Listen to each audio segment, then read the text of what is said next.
अर्जुन को पहाड़ बहुत पसंद थे। उनकी खुरदरी खूबसूरती, चोटियों का सन्नाटा, चढ़ाई का रोमांच, यही उसका सुकून था।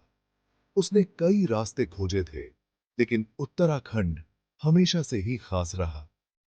इस बार उसे घने जंगलों में खोए हुए एक पुराने किले की कहानियां बुला रही थीं। उसके दोस्त राज, सोनू और माया भी एडवेंचर पसंद करते थे।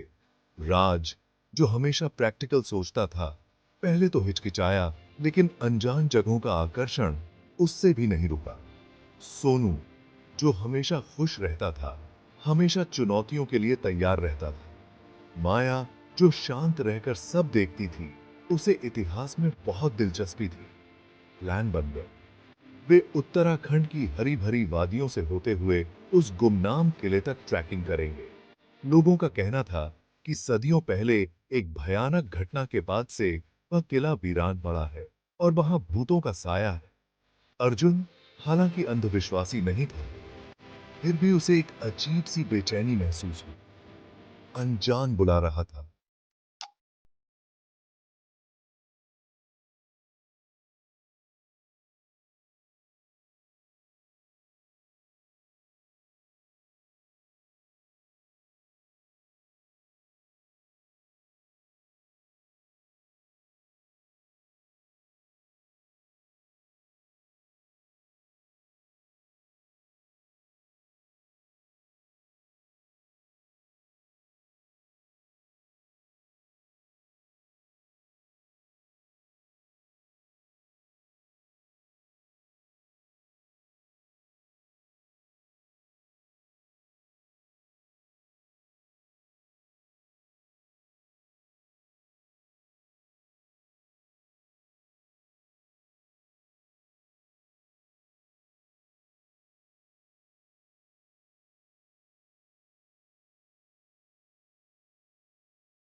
रास्ता अब और भी खतरनाक हो गया था और जंगल की झाड़ियां रास्ते को ढंकती जा रही थीं। किला अब 2 दिन की ट्रैकिंग पर था।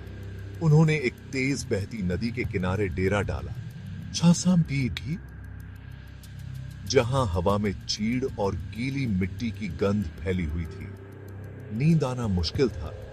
उस बूढ़ी औरत की बातें उनके कानों में गूंज रही थीं। अगले दिन वे आखिरकार उस जगह पर पहुंच ही गए जहां वह किला खड़ा था, जो तूफानी आसमान के सामने एक डरावनी परछाई बना रहा था। समय और कुदरत ने अपना काम कर दिया था। कभी भव्य दिखने वाला वह किला अब लताओं से ढका हुआ था और उसकी दीवारें टूट रही थीं। फिर भी उसके खंडहरों से एक अजीब सी शक्ति निकल रही थी, जिससे उनके रोंगटे खड़े हो रहे थे। डरावने माहौल के बावजूद अर्जुन ने उत्साह की एक लहर महसूस की। वे यही तो चाहते थे, इतिहास को छूना, अनजान को अनुभव करना। उन्हें क्या पता था कि उस किले में सिर्फ इतिहास ही नहीं, बल्कि कई राज भी छुपे हैं, जो सामने आने का इंतजार कर रहे हैं। जैसे ही उन्होंने दहलीज पार की, एक अजीब सी उदासी छा गई। हवा भारी हो गई, सदियों पुरानी धूल और किसी और चीज से भरी हुई, जिसे वे समझ नहीं पा रहे थे, जिससे उनकी रीढ़ की हड्डी तक कांप उठी।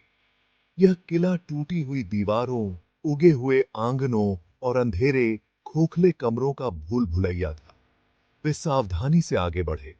उनके कदमों की आवाज सन्नाटे में गूंज रही थी।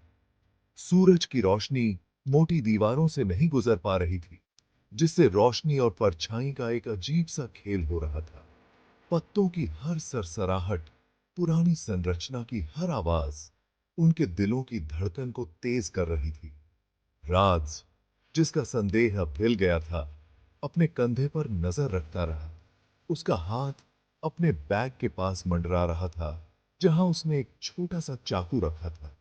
सोनू का सामान्य उत्साह गायब हो गया था। उसका चेहरा पीला पड़ गया था। उसकी की ये साथी, हालांकि माया उस जगह के प्रति अजीब तरह से आकर्षित लग रही थी।